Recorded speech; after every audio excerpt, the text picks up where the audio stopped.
하나님의 은총이 여러분 모두 위에 함께 하기를 원하면서 오늘 177조 진행합니다. 지난 시간 몸의 역할에 대해서 말씀을 드리면서 하나님께서 우리에게 뭔가를 행하시려고 하면 하나님의 그 행하심 앞에 반드시 우리의 어떤 씨 뿌리는 사건이 있어야 된다고 말씀드렸습니다. 예수님께서 갈보리에서 십자가에 달리시기 위해서는 하나님 앞에 모든 인류를 위한 제물이 되시기 위해서는 그 이전에 분명한 씨 뿌림의 사건이 있어야 되었고 그 씨를 뿌린 사람이 아브라함이라고 말씀드렸습니다. 아브라함이 모리아산에서 독자 이삭을 하나님 앞에 제물로 드렸고 그리고 그것이 씨앗이 되어졌기 때문에 하나님도 바로 그 모리아산 갈보리에서 하나님 당신의 아들 독생자 예수 그리스도를 모든 인류를 위한 산 제물로 하나님께서 십자가에 매어 다신 것이라고 말씀드렸습니다. 계속해서 봅니다. 왜 하나님께서 이렇게 하시느냐 하면 사람에 대한 하나님의 일방적인 사랑은 언제나 사단의 공격 대상이 되기 때문입니다. 우리가 아무것도 한 것이 없고 우리가 악을 품고 있고 죄를 행했음에도 불구하고 하나님이 우리를 지극히 사랑하고 우리를 구원하기 위해서 당신의 그 독생자 예수 그리스도를 우리를 위한 십자가의 제물로 내어주셨다 그러면 앞서 제가 몇 번 언급했던 것처럼 사단이 가만히 있지를 않습니다. 하나님, 제가 하나님의 보좌를 탐내었다는 그 이유 때문에 저를 하나님 앞에서 그렇게 영원히 어둠 속으로 내모신 분이 저 인간들은 하나님의 보좌를 탐낸 정도가 아니고 하나님 같이 되려고 했던 존재들입니다. 그런데 어떻게 그들을 위해서 그 큰 사랑을 베풀 수 있습니까? 그럼 우리도 사랑해 주십시오 라고 사단이 요구할 수 있어요. 그래서 하나님은 우리를 향한 아무리 크고 좋은 계획을 가지고 계시더라도 우리가 하나님 앞에서 사단이 할 수 없는 그 어떤 순종, 그 씨 뿌림을 하기 전까지는 하나님은 가만히 기다리고 계시는 거예요. 그래서 하나님이 욥을 사랑했습니다. 그죠? 욥을 사랑했을 때 성경은 하나님이 욥을 사랑한 이유를 이렇게 말씀합니다. 그의 순진함, 그의 정직함, 그의 경외함. 여러분 이것만 가지고도 사단이 하나님 앞에 얘기합니다. 사단이 여호와께 대답하여 가로되 욥이 어찌 까닭 없이 하나님을 경외하겠습니까? 주께서 그와 그 집과 그 모든 소유물을 산울로 두르심이 아닙니까? 주님, 그 손으로 하는 바를 복되게 하사 그 소유물로 땅에 널리게 하셨기 때문입니다. 라고 얘기해요. 하나님이 사랑하셨기 때문에 사단은 욥에 대한 하나님의 사랑을 가지고 이렇게 공격을 하지 않습니까? 그런데 여러분, 하나님께서 우리에게 베푸신 후에 사탄으로부터 공격을 받지 않는 유일한 방법은 한 가지밖에 없습니다. 그것은 뭐냐면 빚을 갚으시는 거예요. 우리가 하나님의 말씀에 순종한 것에 대해서 하나님이 보상하시는 것이 바로 그겁니다. 사탄은 본질적으로 하나님께 순종할 줄을 몰라요. 순종할 수가 없어요. 그래서 순종이 없으니까 하나님께서 갚으셔야 될 빚도 없고 하나님께서 베푸셔야 할 보상도 없는 겁니다. 그런데 우리는 순종하잖아요. 그러면 하나님께서는 우리에게 빚을 갚으시고 우리에게 보상을 하시는 거예요. 여러분, 하나님께서 우리가 행한 대로 갚으시는 것은 사랑의 빚 외에는 아무 빚도 지지 않으시는 분이기 때문입니다. 하나님께서 우리를 위해서 엄청난 것을 많이 예배해 놓으셨는데 그것을 받을 수 있는 근거는 우리가 만들어야 돼요. 바로 말씀에 순종하는 자가 그것을 받습니다. 그래서 우리의 순종은 하나님께서 갚으셔야 될 빚이 되고요. 우리가 순종하는 순간에 하나님은 채무자가 되십니다. 또 다시 얘기하면 우리가 하나님 앞에 순종했다는 얘기는 우리가 하나님 앞에 채권자가 되어졌다는 얘기입니다. 하나님 제 순종했잖아요. 이 단순한 이 기도가 뭐냐? 하나님 제가 순종했으니까 하나님 이제 책임져 주십시오라는 거예요. 여러분 순종은 제가 타이밍의 문제라고 말씀드렸습니다. 첫째도 둘째도 셋째도 이 타이밍의 문제입니다. 하나님이 원하는 시간에 하나님이 원하는 장소에서 하나님이 원하는 바로 그것이 되지 않으면 순종이 아니라 사람 자기 일이 된다고 말씀드렸습니다. 그래서 순종을 하나님께서 정말 귀하게 보신다. 또 더 나아가서 사람의 행위가 하나님 앞에서 씨앗이 된 사건은 한 여인의 옥합을 통해서도 알게 됩니다. 예수님이 베다니 문둥이 시몬의 집에 계실 때 한 여인이 옥합을 들고 왔습니다. 그 안에는 300데나리온, 그러니까 1년치 연봉에 해당하는 금액, 순전한 나드라고 했는데 순결한 나드예요. 이 순결한 나드는 예수님의 순결한 피를 상징합니다. 그래서 이 여인이 그 옥합을 깨트려서 예수님의 머리에 부었습니다. 아낌없이 한 방울도 남기지 않기 위해서 예수님께 머리에 부었습니다.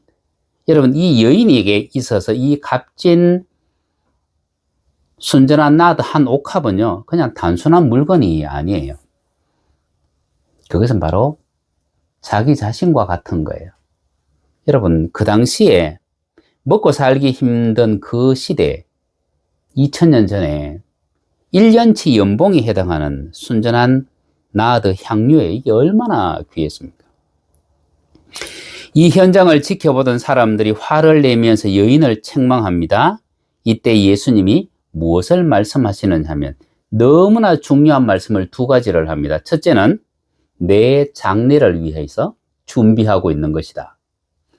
두 번째, 복음이 전파되는 곳에는 이 여인의 행한 일을 말하여 그를 기억하리라. 야, 여러분, 도대체 이 사건이 주님의 사역에 있어서 얼마나 큰 일이었기에 복음이 전파되는 모든 곳에서 이 여인의 행한 이 일을 말하고 그를 기억하리라고 말합니다.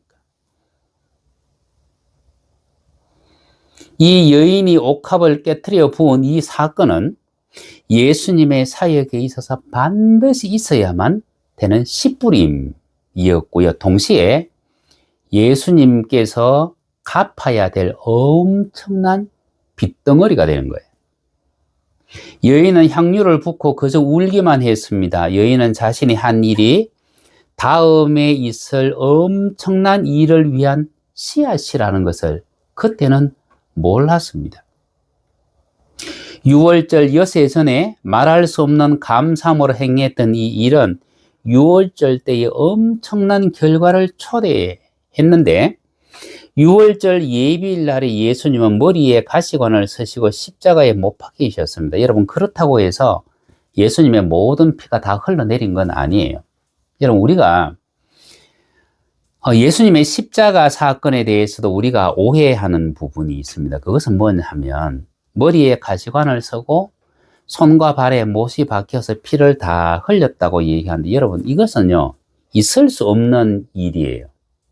여러분 십자가의 형은 피를 다 흘려서 출혈로 죽는 것이 아니고 질식으로 죽습니다. 이렇게 얘기하면 또 많은 분들이 오해를 하는데 여러분 제가 성화예요. 이 성화는 주님의 십자가형에 대하여 그린 성화 중에 가장 사실적이라고 얘기합니다. 제가 지금 누가 그렸는지는 잘 지금 이름이 기억이 안 납니다만은 여러분 이 보면 예수님의 양손은 심장보다 머리보다 더 위에 있습니다. 그죠? 그리고 못을 받고 난 뒤에 그 못을 빼버리면 출혈이 계속해서 날지 몰라도 못이 그 상처를 막고 있어요. 있기 때문에 이 그림에도 보면 손에서 피가 뚝뚝뚝뚝 떨어져요. 근데 여러분 심장이 손보다 아래에 있고 머리도 손보다 아래에 있어요. 그러면 처음에 못을 박을 때 그 피가 나겠지만은, 그러나 못이 그 상처를 막고 있기 때문에 금방 응고되어져 버립니다. 아래쪽에 있는 발도 마찬가지예요. 여러분, 머리에서도 이렇게 피가 뚝뚝뚝뚝 떨어질 만큼 그렇게 피가 많이 나지 않습니다. 가시관을 썼다고 해서 칼집을 내놓은 것은 아니지 않습니까? 주님이 십자가에서 피를 다 쏟으신 것은 못자국 때문이 아니고요, 옆구리에 나 있는 이 창자국 때문입니다. 주님의 그 십자가의 형틀, 여러분, 이 십자가에 이렇게 매 달리면 우리가 보통 갈비우리라고도 얘기하고 가슴우리라고도 얘기하는데, 이 가슴우리가 밑으로 쳐져요. 쳐지면 숨을 쉴 수 없습니다. 그래서 숨을 쉬기 위해서는 다시 가슴을 들어 올려야 돼요. 계속 들어 올릴 수가 없기 때문에 다시 숨을 내뱉어요. 그럼 또 몸이 처져요. 그래서 가슴이 올라갔다가 내려갔다가 올라갔다가 내려갔다가, 그래서 시편 기자는 나는 벌레라고 묘사를 했습니다. 애벌레가 나무를 기어 올라가는 것처럼 올라갔다가 내려갔다가 올라갔다가 내려갔다가. 근데 여러분, 십자가에 달린 상태에서 그 일을 몇 날 며칠이고 할 수 있을까? 아니요, 여러분. 나중에는 가슴을 들어 올릴 힘조차도 없어져요. 그래서 축 처져 버리면 그때부터 질식을 하는 겁니다. 여러분, 이 상황에서 이 상황을 지켜보고 있던 로마 군병 롱기누스가 창으로 예수님의 옆구리를 찢고, 그리고 물과 피를 다 쏟아냅니다. 이 옆구리를 찔렀을 때에 바로 무엇을 건드리느냐 하면 예수님의 심장을 건드려 버립니다. 그래서 심장이 파열돼요. 여인이 자신의 보배로운 옥합을 깨트린 이 사건, 깨트려서 집안에 향기가 가득하도록 했던 이 사건은 예수님이 심장을 깨트려서 하나님의 성전이 되는 모든 사람들을 다 살리기 위해서 심장을 깨트려서 갚아야 할 빚이 되는 거예요. 그래서 우리의 말과 우리의 행함이 있기 전에는 하나님 앞에서 어떤 일도 일어나지 않아요. 이 여인의 이 옥합, 1년치 연봉에 해당되는 그 옥합, 그것을 깨트린 사건이 주님의 사역에 있어서 너무너무 중요하다.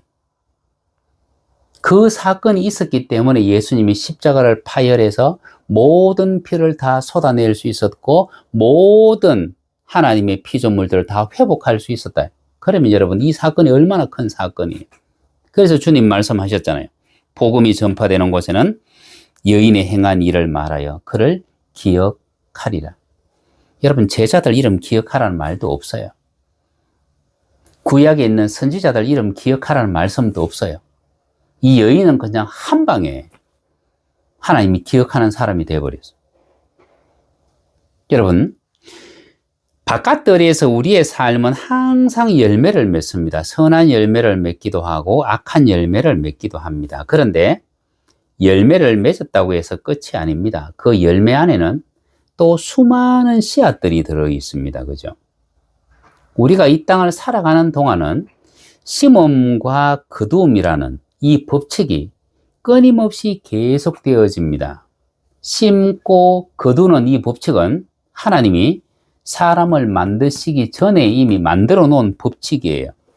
그러면 우리는 그 법칙 안에서 살아갑니다. 법칙 안에서 살아간다는 얘기는 우리가 영원을 위해서 이 땅에서 무엇을 심고 무엇을 거두어야 할지를 우리를 하여금 생각하라는 얘기예요.